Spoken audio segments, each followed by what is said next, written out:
BNSS की last video में हम सेक्शन 58 को पढ़ रहे थे, जिसमें हम लोग person arrested not to be detain more than 24 hours, यानी कि 24 घंटे से ज़्यादा पुलिस थाने में एक्यूज को नहीं बिठाया जाता, इसके बारे में पढ़ रहे थे। ठीक है, अब इसी से कनेक्टेड सेक्शन एक अब इसी से कनेक्टेड सेक्शन है जो हमारे एक लास्ट कंडीशन से मैच करता है या उसको कवर करता है, जो मैंने लास्ट वीडियो में, प्रीवियस वीडियो में बोला था अपने, कि मान लीजिए अगर 24 घंटे के दौरान इन्वेस्टिगेशन को नहीं खत्म किया जाता है पुलिस ऑफिसर द्वारा, ठीक है, यानी कि इन्वेस्टिगेशन नहीं हो पाती है पुलिस इन्वेस्टिगेशन द्वारा, तो उस ऐसी सिचुएशन में पुलिस ऑफिसर क्या कर सकता है,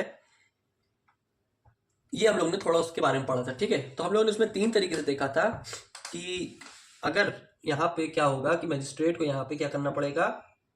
मजिस्ट्रेट अगर आप रिमांड अपनी यहाँ एक्सेप्ट करवाने जाते हैं, यानी कि मान लीजिए आप remand application police officer file करता है मजिस्ट्रेट के पास, ठीक है, तो पहली कंडीशन ये थी कि अगर मजिस्ट्रेट आपके रिमांड को एक्सेप्ट कर ले रहा है तो फिर यहाँ पे मजिस्ट्रेट पुलिस कस्टडी में भेज देगा। ठीक है, रिजेक्ट कर दिया तो फिर वो जुडिशियल कस्टडी में चला जाएगा। और तीसरा, अगर ना वो पुलिस कस्टडी में रहने लायक है, ना जुडिशियल कस्टडी में रहने लायक है according to the nature of offence, then उसको बेल दे दी जाती है। तो ये 3 कंडीशन के बारे में पढ़ा था। इसी में हमारा पूरा डिटेल डिस्क्रिप्शन हमारा सेक्शन 187 में दिया गया। ठीक है, सेक्शन 187 काफी बड़ा सेक्शन है। ठीक है, इसमें काफी स्पेसिफिक क्लॉजेज हैं, स्पेसिफिक प्रोविजंस हैं, जो काफी डिटेल्ड बातें कहता है। ठीक है, तो इन डिटेल्ड बातों को समझने के लिए हम अपने सेक्शन 187 को 5 पार्ट्स में पढ़ेंगे। ठीक है, यानी कि हम लोग जो सेक्शन 187 है, इसको अगर मैं बैराक से पढ़ा के देखूं तो इसमें मुझे ये दिख रहा है कि काफी बड़ा सेक्शन है और काफी डिटेल में पढ़ने के लिए एक वीडियो में कभी नहीं समझ आने वाला। ठीक है, और वीडियो भी लंबी होगी और आपको समझ भी नहीं आएगा और कंसेप्ट में कंफ्यूजन अलग से आ जाएगी। ठीक है, तो कंफ्यूजन को दूर करने के लिए मैंने इस सेक्शन को स्पेसिफिक पार्ट्स में डिवाइड कर दिया है, ताकि आप डिटेल्ड उसकी स्टडी कर सकें और हर चीज एकदम अप्रोप्रिएट मैनर में आपको समझ आ सके। ठीक है, जिससे आपका कंसेप्ट भी क्लियर हो जाएगा और फिर सेक्शन 187 भी समझ आ जाएगा। तो ये 5 पार्ट्स में सेक्शन को मैंने बांटा है, जिसमें से पहला सेक्शन 187 पर्पस बात कर रहा है कि इसके बारे में कि क्या सेक्शन 187 किस बारे में दिया है, क्या उसका ऑब्जेक्टिव है, ये बताया गया है। सेकंड मैं डिस्कस करूंगा कस्टडी का पीरियड, इसमें डिफाइंड है जुडिशियल कस्टडी, पुलिस कस्टडी, क्योंकि हम कस्टडी में तो रख रहे हैं ना, तो पीरियड ऑफ कस्टडी के बारे में जानना जरूरी है। तीसरा यहाँ पे बताया जा रहा है इन्वेस्टिगेशन प्रोसीजर के बारे में, यानी कि जब यहाँ पे इन्वेस्टिगेशन को नहीं खत्म किया जा रहा तो इन्वेस्टिगेशन कैसी इन्वेस्टिगेशन, क्या प्रोसीजर उसमें यूज हुआ है, उसके बारे में पढ़ेंगे। चौथा भी मैंने आपको बताया कि अगर मजिस्ट्रेट अगर देखता है कि वो पर्सन के अगेंस्ट इतने एक्सेस या सीरियस ऑफेंस नहीं है तो उसको बेल दी जाती है, तो उसी में एक डिफॉल्ट बेल का कॉन्सेप्ट है, वो पढ़ेंगे। जब ये 4 चीजें हम लोग पढ़ लें तब फिर हम बेयर एक्ट में जाएंगे अपने, एंड देन फिर हम लोग सेक्शन 187 को पढ़ेंगे, तो तब आपको बेयर एक्ट को ओवरव्यू अच्छे से समझ आ जाएगा, एंड फिर लास्ट हम लोग केस लॉस देख लेंगे। तो आज की वीडियो में हम लोग पढ़ेंगे पहले पर्पस ऑफ सेक्शन 187 क्या है। देखिए, इसमें मान लीजिए मैंने कल आपको बताया था कि एक्यूज को अरेस्ट किया जा रहा है पुलिस ऑफिसर द्वारा विदाउट वारंट, कब, जब उसने कॉग्निजेबल ऑफेंस को किया। तो फिर से थोड़ा बैक जाते हैं और आगे समझते हुए बढ़ते हैं। पुलिस ऑफिसर मान लीजिए यहाँ पे क्या कर रहा है, अरेस्ट कर रहा है एक्यूज को, ठीक है, किसमें, कॉग्निजेबल केसेस के अंदर, सीरियस ऑफेंस हुआ है। अब यहाँ पे क्या हो रहा है, एक्यूज बिना वारंट के यहाँ पे करेगा, क्योंकि यहाँ पे कॉग्निजेबल केसेस में वारंट के, मजिस्ट्रेट के वारंट की नीड नहीं रहती। तो एक्यूज यहाँ पे क्या करेगा, यहाँ पे लेके आएगा पुलिस ऑफिसर पुलिस कस्टडी में अपने, किस चीज के लिए, इस चीज के लिए इन्वेस्टिगेशन करना है। क्यों, क्योंकि इसको 24 घंटे में उसको करना है सारी बात चीज। तो पुलिस कस्टडी में यहाँ पे क्या हो रहा है, उसके साथ इंटरोगेशन किया जा रहा है, यानी कि पूछताछ की जा रही है, पूछताछ। ठीक है, और इसमें बताया गया है कि इंटरोगेशन को हम लोग 24 घंटे के अंदर कंप्लीट करेंगे, यानी कि 24 घंटे में हमारा इंटरोगेशन कंप्लीट हो जाना चाहिए। ठीक है, अब यहां पे पुलिस ऑफिसर को लग रहा है कि जो यहाँ पे एक्यूज ने जो ऑफेंस किया है वो सीरियस नेचर का है, और जो एलिगेशन लगाए जा रहे हैं वो सारे सच्चे हैं। ठीक है, जो एलिगेशन है स्पेसिफिक मैटर में वो सारे ट्रू हैं, वो सारे करेक्ट हैं। ठीक है, और यहाँ पे ये देखा गया कि जो हम लोग ने पूछताछ की, पुलिस ऑफिसर ने पूछताछ की एक्यूज पर्सन से, उसमें हमारा जो ये वाला टाइम पीरियड है ये भाई साहब बीत गया। क्या हुआ, ये यहाँ पे खत्म हो गया, यानी कि 24 घंटे के अंदर हमारी इंटरोगेशन पुलिस द्वारा नहीं हो पाई, यानी पुलिस ऑफिसर ने इंटरोगेशन नहीं कंप्लीट की 24 घंटे के अंदर। ठीक है, अब ऐसी कंडीशन भाई क्या लिखा है यार, 24 घंटे के बाद आपको लेकर तो जाना है, आप ड्यूटी बाउंड है, तो 24 घंटे खत्म हो या ना हो, एक्यूज जाएगा यहां से फिर सीधा जुडिशियल मजिस्ट्रेट के पास। ठीक है, जब वो जुडिशियल मजिस्ट्रेट के पास जाएगा और यहाँ पे फिर क्या होगा, पुलिस ऑफिसर बताएगा, ये यहाँ पे एक सिचुएशन को क्रिएट किया जाएगा कि यहाँ पे बोला जाएगा कि मजिस्ट्रेट साहब यहाँ पे मेरे से इन्वेस्टिगेशन पूरी तरीके से 24 घंटे के अंदर नहीं खत्म हो पाई। ठीक है, और यहाँ मुझे प्राइमा फेसी केस बनते हुए दिख रहा है। यहाँ पे प्राइमा फेसी का मतलब हुआ है कि यहाँ पे मुझे दिख रहा है कि केस बनेगा। ठीक है, यहाँ पे अगर उसको लग रहा है तो पुलिस यहाँ पे क्या करेगा, क्योंकि एक्यूज को तो जुडिशियल मजिस्ट्रेट के पास अब भेजा जा रहा है, तो यहाँ पे क्या होगा, यानी कि क्या हो रहा है कि 24 घंटे बीत जाने के बाद यहाँ पे पुलिस ऑफिसर को लग रहा है कि यहाँ पर केस बनेगा। ठीक है, और उसको मोर टाइम चाहिए, नीड मोर टाइम, उसको और टाइम की जरूरत है अपने इन्वेस्टिगेशन को खत्म करने के लिए। तो ऐसी कंडीशन में क्या होगा, लगेगी यहाँ पे remand report.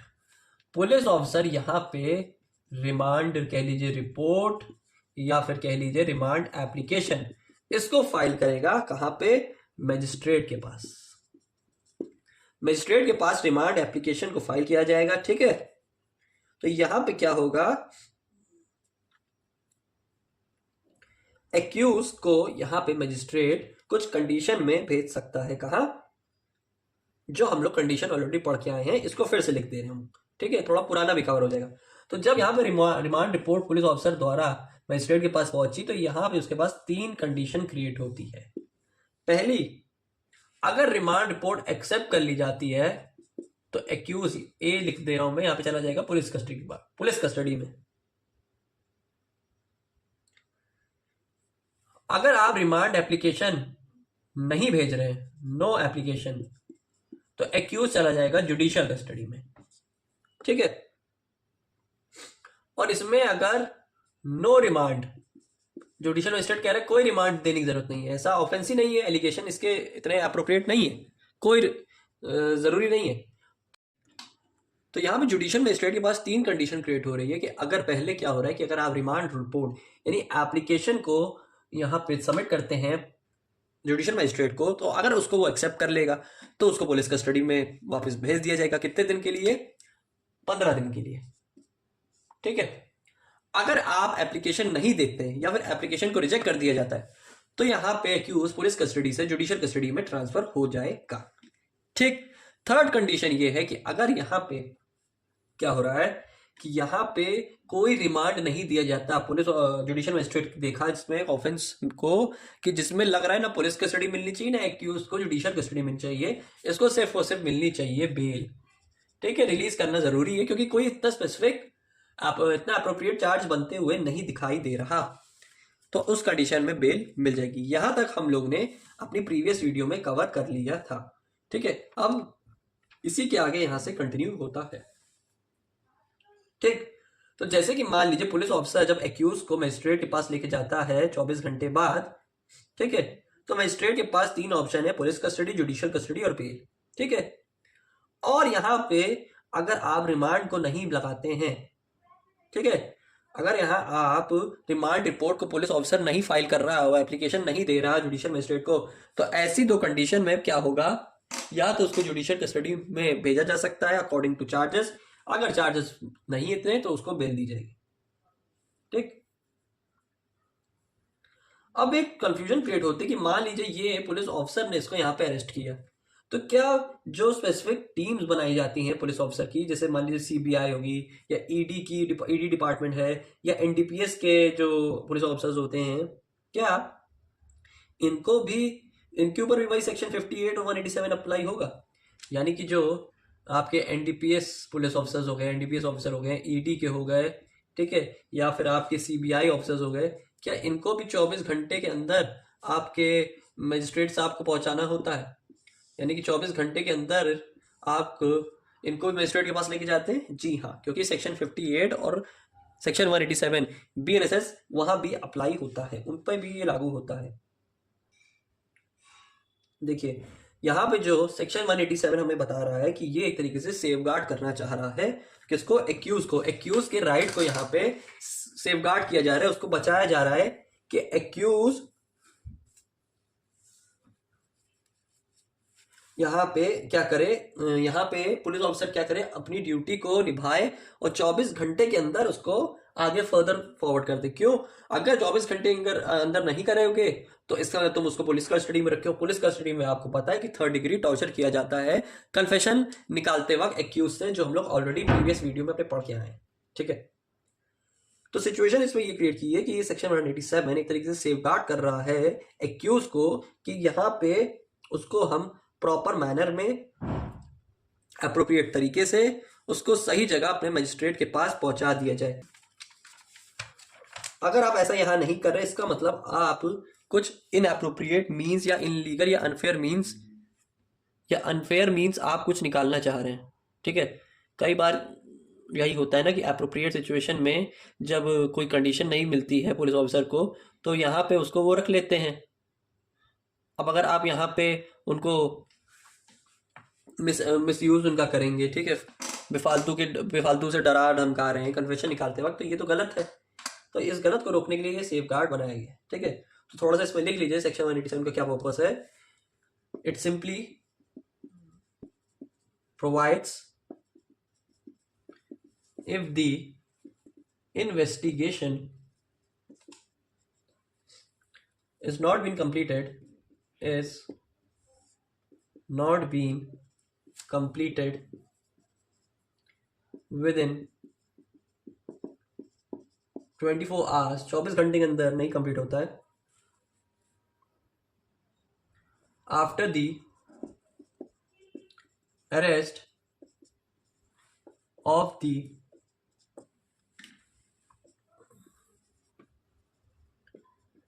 accused, then the accused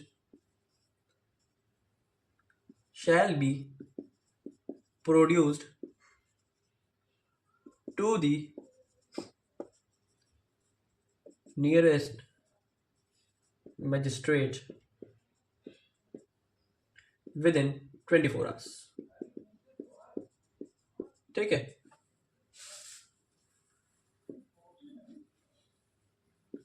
it may be either to obtain PC police custody for further interrogation of the accused, or it may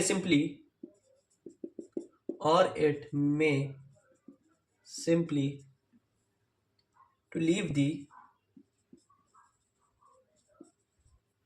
accused to the discretion of magistrate।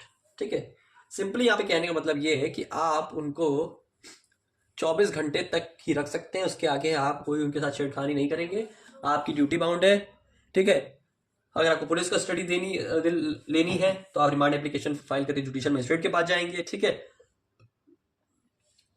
और बाकी अगर judicial magistrate को लगता है इसमें मिलेगी police custody तो दे दी जाएगी, नहीं मिलेगी तो जुडिशियल कस्टडी मिल जाएगी, और अगर दोनों नहीं मिलेगी तो बेल। ये 3 चीज आपको याद रखनी है, तो आपका ये क्वेश्चन का आंसर तैयार हो जाएगा कि प्रोसीजर पर investigation can not be completed in 24 hours.